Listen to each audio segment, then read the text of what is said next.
Hi, everybody. This is Angela with Windows and Waves. Today, I want to talk about guilt.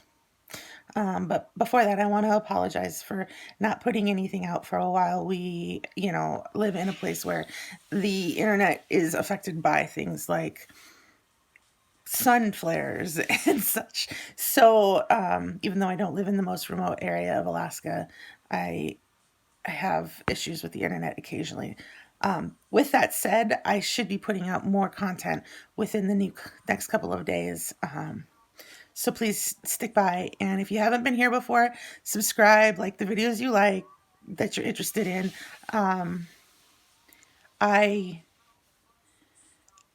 try to put out content every few days, and um, a lot of feedback I've gotten is that they're happy that somebody who's not sick is actually making videos. So that's not to say that I'm not sick. I'm just not in the throes of acute withdrawal anymore.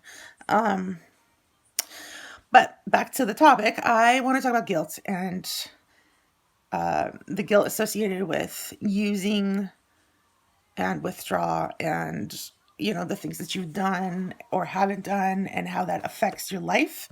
I have an amazing amount of guilt. And every time I say that out loud, I hear my mother in my head saying that guilt is a useless emotion, but she didn't go through this. She didn't she didn't walk out on her children and spouse. She didn't do the things I did. And I'm sure you all have a list of stories of things that you wish you hadn't done. um, with that said, I think it's okay to feel guilty. I I think it's part of the process of letting go of that just horrible feeling in your body. You have to heal physically. You have to heal emotionally too. Most of the comments, emails, and posts that I've seen have been from parents who feel guilty about not being present for their children, not being able to go to school functions, not being comfortable enough to go to the grocery store. I know that when my kids would come back to me from their fathers, I would have nothing in the house for them to eat. Would have to take one of them to go grocery shopping with me because I hated to go by myself. And then I bought a lot of really bad food because I knew that they could make it. I am not a bad food eater on the regular. I like to eat healthy, but at that time I couldn't barely get off the couch, let alone cook a meal. And there are mothers out there who talk about how they wake up feeling great, but then something will set them off and their waves will start to take over. And then little things like the dog's not behaving or defecating on the carpet, or the kids not wanting to get ready for school, or things not happening in such a manner that you want them to. I think we all have probably acquired some OCD in this battle. Routine makes it easier, and when routine doesn't happen, we tend to flip out. And when we flip out, we feel guilty later. I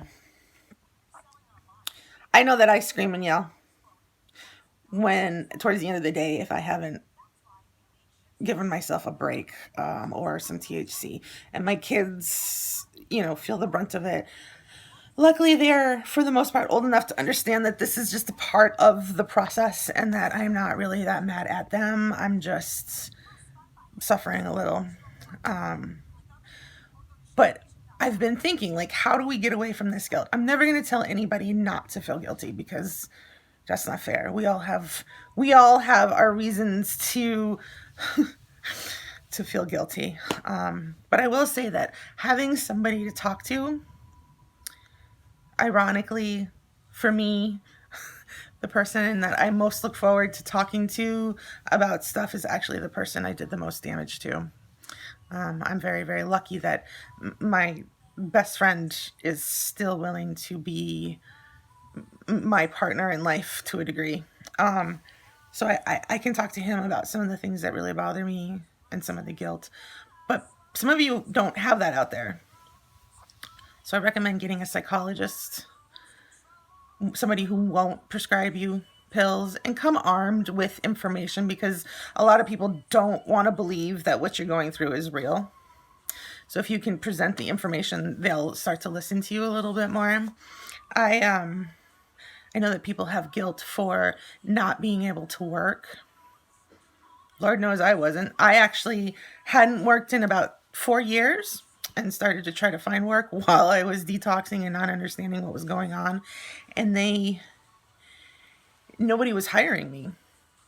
So I went to the vocational rehab with the state and went through all their testing and had some good news, but the big news was that they recommended that I didn't work for a while, that I had too many mental and emotional needs that needed to be met before I could actually be out in the public.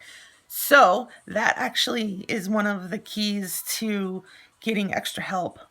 Go go out and take tests, have neuropsych tests done, have employment tests done. And when they start to see that you are a little broken in the brain, then they can put it out there that maybe working isn't such a good idea. And there goes some of the guilt. For me, I let go of a lot when I exercise, and I haven't been exercising in a couple of days. It's time for me to get back. But I can work a lot of things out in my head in an hour, and I walk out feeling a lot less guilty. At least I'm taking care of myself again. So I recommend self-care to get away from some of that guilt, even if it's just to get in the shower. I'll tell you what, my last wave, I did not want to get in the shower. It was pretty gross. I've showered since then. But don't let yourself sit and wallow in the guilt. Move forward. Forgive yourself a little bit.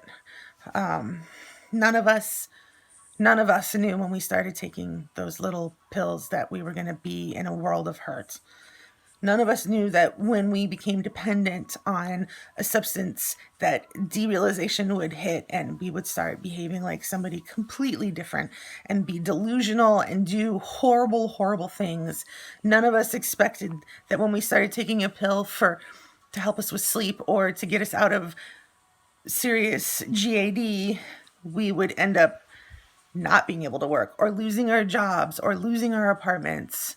None of us knew this. So we have to allow ourselves a little forgiveness. We have to allow ourselves to work through our guilt. I think my kids are pretty sick of me saying sorry, but I will be sorry for the rest of my life for the whole experience. So forgive yourself, hug your kids, explain to the kids that are old enough to understand what's going on. Hug your partner. Tell them how much you appreciate them every day. And find somebody to talk to. Okay, so that's this for this episode. I would really love if you are new to this channel, if you were to subscribe, like the videos that interest you, and comments. I finally am starting to get comments, and it makes me so happy. I think I have 2 right now that I need to respond to, but I think if you were to look at every single one, I do reply. I love questions. I love stories. So communicate with me. If you don't want to post publicly, I do have an email address. It's windowsandwaves@gmail.com. So windowsandwaves@gmail.com. Write me a story, write me questions. I will respond as quickly as I can. And like I said, look for new content soon. And just keep fighting the fight. Everybody on here is a warrior, and we deserve to be healed.